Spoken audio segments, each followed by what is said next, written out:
नमस्कार, पॉलिटिकल बाबा में आपका स्वागत है। मैं हूं मनोरंजन भारती। आज बात करेंगे मुंबई में जो कुछ चल रहा है उसके बारे में। जी हां, आपने सही समझा। मुंबई में से सबसे बड़ी खबर आजकल क्या है? आजकल सबसे बड़ी खबर है आर्यन खान, शाहरुख खान, ड्रग्स मामला और बाकी बॉलीवुड पर एक कसता हुआ शिकंजा। कुछ ऐसा लग रहा है जैसे पूरा बॉलीवुड जो है वो नशे का शिकार है।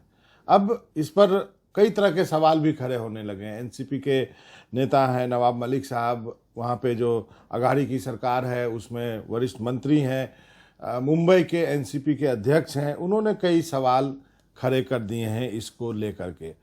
इस सब की शुरुआत हुई एक क्रूज पर पार्टी हो रही थी 2 अक्टूबर को। उसके बाद एनसीबी ने छापे मारे। फिर आपने जो तस्वीरें देखी उसमें कई सवाल उठे। जो लोग दिखाई दिए जिसने आर्यन खान को पकड़ा उसके बारे में कहा गया कि वो एनसीबी का आदमी नहीं था। फिर वो आदमी गायब हो गया, मतलब फरार हो गया। उस पर मुंबई पुलिस ने केस दर्ज किया हुआ है, वो भगोड़ा घोषित हो गया। तो कई तरह की चीज़ें इसमें उभर कर सामने आई। और अब सबसे ताज़ा ये है कि जो चैट मिला है, व्हाट्सएप चैट, उसमें अनन्या पांडे का नाम आया। चंकी पांडे की बेटी हैं, उभरती हुई एक्ट्रेस हैं। उनसे एनसीबी जो है वो पूछताछ कर रही हैं। देखते हैं ये मामला कब तक चलता है। लेकिन कई सवाल खड़े हुए हैं और सवाल जो खड़े किए हैं वो उस पर बात करना जरूरी है। पहला सवाल ये है कि एनसीबी का जो एक्ट बना है उसको 35 साल हो गए, लेकिन इतने 35 साल में किसी ने सवाल नहीं खड़े किए। इस बार सवाल खड़े हो रहे हैं। जो नवाब मलिक साहब हैं, जो मंत्री हैं वहाँ पे, उन्होंने कहा कि 1 साल पहले नए जोनल डायरेक्टर को बुलाया गया जिनका नाम समीर वानखेड़े है। सुशांत सिंह राजपूत जिन्होंने की आत्महत्या की थी, उनका जो मामला हुआ था उसके बाद उनको बुलाया गया। फिर रिया चक्रवर्ती की गिरफ्तारी हुई, महीनों जेल में रही, जेल से अब बाहर हैं, फिर से अपनी उन्होंने कैरियर शुरू की। लेकिन आपको हमें मालूम नहीं कि रिया चक्रवर्ती के केस का क्या हुआ। इसी तरह उस दौरान कई सारे फिल्मी सितारों को बुलाया गया जिसमें कि बहुत नामी गिरामी लोग भी थे। दीपिका पादुकोण जैसे सक्सेसफुल जो है वो कलाकार भी थे, अर्जुन रामपाल, बहुत तरह के लोग थे, उन सबको बुलाया गया। उस मामले का क्या हुआ इसकी जानकारी हमें नहीं है। अब क्या हुआ है कि अब जो ये क्रूज का मामला आया 2 अक्टूबर वाला, जिसमें कि आर्यन खान पकड़ा गया है, उसमें 2 ऐसे व्यक्ति दिखाई दिए। एक जो आपको याद होगा जिसने आर्यन खान को पकड़ के ट्वीट किया था, वो केपी गोसावी और मनीष भानुशाली उनका नाम है। वो 2 लोग जिसके बारे में एनसीबी कहती है कि हमारे आदमी नहीं है। तो जब उनके आदमी नहीं है तो सबसे बड़ा सवाल है कि वो क्या कर रहे थे। इनको एनसीबी के दफ्तर में भी देखा गया। अब जो है इसको लेकर के लोगों ने कहा कि ये मुंबई में जो है वो फिल्म इंडस्ट्री को बदनाम करने की कोशिश है, ध्यान भटकाने की कोशिश है, और बड़े बड़े लोग इसमें अपनी टिप्पणियां की, उस पर बाद में आऊँगा। अब जो कुछ सवाल खड़े किए हैं नवाब मलिक साहब ने, उन्होंने कहा कि जो वानखेड़े साहब हैं, समीर वानखेड़े साहब, वो मालदीव गए थे। मालदीव आपको मालूम है हॉलीडे डेस्टिनेशन है, लेकिन काफ़ी महंगा है। मालदीव जाना हम सब के आपके बस की बात नहीं है। जो सैलरी पैकेज है उसमें आप मालदीव नहीं जा सकते। उसमें आप गोवा जा सकते हैं, दुबई तक जा सकते हैं और आसपास जा सकते हैं, हांगकांग जा सकते हैं, सिंगापुर भी शायद थोड़ा टफ होता है। लेकिन वो मालदीव गए, वहाँ पे छुट्टी मनाने गए, ये आरोप है नवाब मलिक का। उन्होंने कहा कि वो मालदीव इसलिए गए थे कि वो उगाही कर सके। उन्होंने कहा कि इस अफसर साहब का पूरा मोबाइल डाटा निकाल लीजिए, इसका चैट निकाल लीजिए, पता चल जाएगा कि ये समीर वानखेड़े साहब क्या कर रहे थे। उनका कहना कि इनको लाया ही इसलिए गया कि 1 साल से एनसीपी और बीजेपी का ये खेल चल रहा है और ये पूरी सरकार को बदनाम करने की कोशिश है। नवाब मलिक का कहना है कि वानखेड़े को जब तक जेल नहीं भेजूंगा तब तक मैं खुलासा करता रहूंगा। अब इसका जवाब वानखेड़े ने दिया। एनडीटीवी में हमारे जो सहयोगी हैं सुनील सिंह, उनसे बातचीत की। उन्होंने कहा कि वो मालदीव गए थे, वो दुबई नहीं गए थे। नवाब मलिक ने कहा था कि वो दुबई भी गए थे, लेकिन उन्होंने कहा कि मैं दुबई कभी नहीं गया, मैं मालदीव गया था बच्चों के साथ।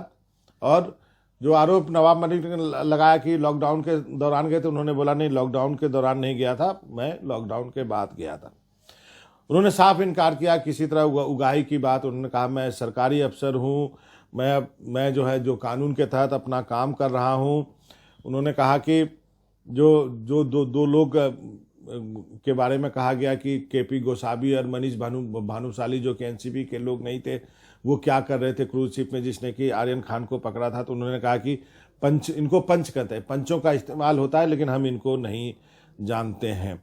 उनका ये कहना है कि जब से मैं आया हूं 224 लोगों को एनसीबी एक्ट में पकड़ चुका हूं। ये आरोप गलत है कि मैं केवल बॉलीवुड को टारगेट कर रहा हूं। आप पता कर लीजिए इसमें से बॉलीवुड के कितने लोग हैं और ड्रग पेडलर कितने हैं।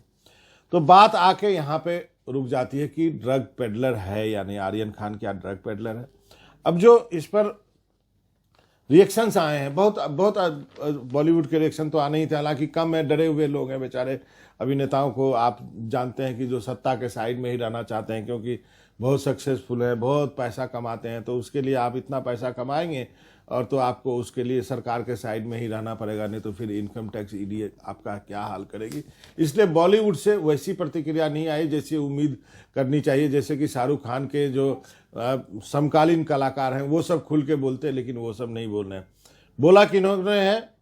बोला है शत्रुघ्न सिन्हा जैसे वेटरन लोगों ने। उन्होंने कहा है कि मुद्दों को भटकाने की कोशिश है, शाहरुख के बेटे को लेकर के जानबूझ का हंगामा किया जा रहा है, ये एक साजिश है, षड्यंत्र है। और सबसे बड़ी बात जो हमारे साथ इंटरव्यू में कहा था शत्रुघ्न सिन्हा साहब ने, कि शाहरुख को किसी वर्ग में बांट कर देख रहे हैं लोग। जहीन आदमी है, उन्होंने धर्म नहीं बोला, उन्होंने वर्ग बोला। आप समझ सकते हैं कि क्या कहने की कोशिश कर रहे थे शत्रुघ्न सिन्हा साहब। ये तो हुआ शत्रुघ्न सिन्हा। कुछ लोग जो कि शशि थरूर है, उन्होंने बोला ये विच हंटिंग है, शाहरुख को लेकर के एक विच हंटिंग किया जा रहा। चलिए, ये सब तो नेता हो गए, अभिनेता हो गए। जावेद अख्तर साहब ने भी कहा है कि आप जब सेलिब्रिटी होते हैं तो उसकी कीमत आपको चुकानी पड़ती है। आर्यन खान के जरिए जो है वो शाहरुख खान कीमत चुका रहे हैं। लेकिन कुछ जो चीज़ें आई हैं, जो कि लॉयर्स हैं, बड़े बड़े लॉयर्स अपने देश के, जैसे कि फॉर्मर अटॉर्नी जनरल साहब हैं मुकुल रोहतगी, बीजेपी के समय में होते थे, जब अभी कुछ महीनों पहले, उन्होंने कहा कि एनसीबी जो है शुतुरमुर्ग है, और वो ऐसा शुतुरमुर्ग है जिसने जमीन में अपना सिर घुसा लिया है। ये कहावत है, शुतुरमुर्ग जो है वो कुछ देखना नहीं चाहता है तो वो मिट्टी में अपना सर घुसा लेता है। तो इसका मतलब है कि एनसीबी कुछ नहीं देखना चाहता है। उन्होंने ये कहा कि आर्यन खान को बेल मिलनी चाहिए। बेल जो है अधिकार है, जेल नहीं है, बेल मिलनी चाहिए, साफ साफ शब्दों में कहा। और मुकुल रोहतगी साहब बहुत बड़े आदमी, अटॉर्नी जनरल, मैंने सरकार के पैरवीकार सुप्रीम कोर्ट में होते थे एक समय। कपिल सिब्बल ने क्या कहा है? अगर मैंने ड्रग्स नहीं लिया और अगर मेरे दोस्त ने जो कुछ ग्राम चरस लिया और वो मेरे बगल में बैठा है, तो उसके लिए क्या आप मुझ पर केस दर्ज करेंगे? नहीं, आप नहीं कर सकते। उन्होंने कहा कि आर्यन खान को बेल मिलनी चाहिए। साथ ही चूंकि नेता भी हैं कपिल सिब्बल, तो उन्होंने कहा कि लखीमपुर खीरी के आशीष मिश्रा से ध्यान हटाने के लिए ये सब किया गया है। कई लोग मानते हैं कि केवल आशीष मिश्रा से ही ध्यान हटाने के लिए नहीं किया गया। महंगाई, सरकार की विफलता, पेट्रोल की कीमतें, सब्जी की कीमतें, फलों की कीमतें, इस सब की तरफ आपका ध्यान नहीं जाए। आप यदि टेलीविज़न देखते हैं तो दिन रात केवल आर्यन खान, शाहरुख खान को देखिए, कौन किधर गया, क्या किया है। इस सब के लिए ही ये चीज़ किया गया है। चूँकि शाहरुख खान बहुत सफल अभिनेता है, देश के आइकॉन है, और अभी तक उन्होंने कोई स्टैंड मतलब कुछ ऐसा नहीं कहा है। हालांकि सब लोग बचते हैं कि जो सरकार के पक्ष में बोलना हो, बहुत अभिनेता सरकार के पक्ष में आते हैं। एक बड़े अभिनेता हैं जो प्रधानमंत्री का इंटरव्यू लेते हैं, पूछते हैं आम चूस के खाते हैं, क्या खाते हैं। वैसे भी लोग हैं बॉलीवुड में जिनको डर लगता है, हालांकि वो इस देश के नागरिक भी नहीं है, कनाडा में कहीं रहते हैं वो। तो ये सब चीज़ें हैं। तो ये एक ऐसा उदाहरण है, ये एक ऐसा केस है जिसके बारे में आम जनमानस में ये बात धारणा कर गई है कि यदि आर्यन खान के पास ड्रग्स नहीं मिला है, यदि उसने उसका सेवन नहीं किया गया है, तो क्या आप कानून के धाराओं को उलझाते हुए उसको जेल में रख रहे हैं। और आप एक पॉइंट प्रूव कर रहे हैं कि भले ही आप शाहरुख खान के बेटा हो, लेकिन हमारे में इतनी ताकत है, हमारा कानून इसमें ऐसा उलझा हुआ है कि उसमें उलझा करके हम आपको महीनों तक जेल में रख सकते हैं। वही बात आपको वो सनी देओल का डायलॉग याद होगा, तारीख पे तारीख, तारीख पे तारीख। वही कुछ इस केस में चल रहा है, क्योंकि आर्यन खान के पास से कोई ड्रग्स मिला नहीं, ना ही उसने सेवन किया है। लेकिन जो वानखेड़े साहब है या एनसीबी जो है, ये एस्टेब्लिश करना चाहती है कि व्हाट्सएप चैट से ये साबित होता है कि उसने ड्रग्स के लिए लेन देन की है। अब तो वही बात सवाल खड़ा हो जाता है कि क्या आर्यन खान पैसों के लिए ड्रग्स पेडलिंग करता था। ये बहुत हास्यास्पद सी बात है।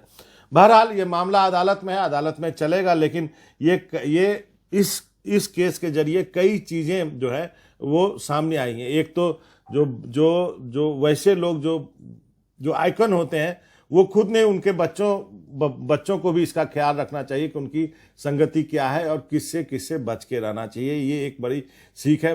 दूसरा, आप कितना बच पाते हैं उसी में आपकी भलाई है, वरना आप इसी तरह के किसी मामले में फंस जाएंगे और ये मामला सनसनीखेज होता जाएगा। उम्मीद करते हैं जल्दी इस मामले में आर्यन खान को बेल मिलेगी और सच का सच, दूध का दूध और पानी का पानी होगा। लेकिन फिलहाल ये मामला काफ़ी सनसनीखेज बना हुआ है और यही है बॉलीवुड में जो आप कहें ड्रग्स का खेल कहिए या खेल किया गया है, कराया जा रहा है, बदनाम करने की कोशिश की जा रही है। लेकिन हम सबको उम्मीद करनी चाहिए कि इसकी सच्चाई जल्द ही सामने आ जाए। पॉलिटिकल बाबा में आज इतना ही। कल एक नया टॉपिक होगा। तब तक मनोरंजन भारती को इजाज़त दीजिए। नमस्कार।